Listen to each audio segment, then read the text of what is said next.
Why have I never done a Llorona story? This happened in Chicolapan, in el Estado de Mexico. Chicolapan?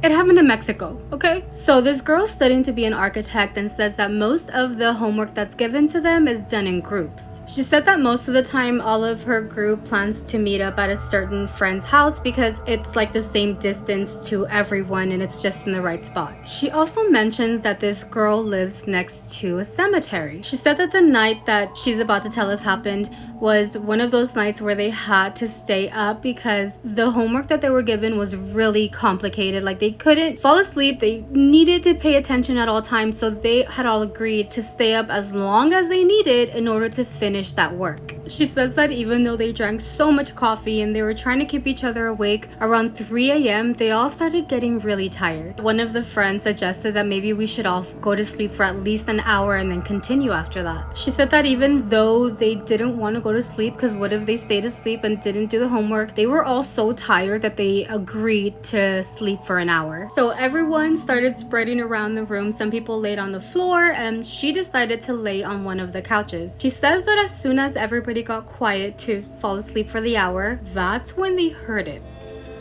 They heard a woman crying from far away. In that moment, they all started laughing because they all said it sounded almost like a scary movie, like those kind of cries and screams from far away. She explains how they weren't scared because they were all together, and even if something was happening outside, it sounded like it was really far away. She says that one of the friends made a comment like, "Oh, now we know what the Llorona sounds like," and they all started laughing. Except for her, because she then starts to think about all those things that people have said about La Llorona. But more specifically, one detail that everybody shares. They say that if you hear La Llorona from far away, that means that she's close to you.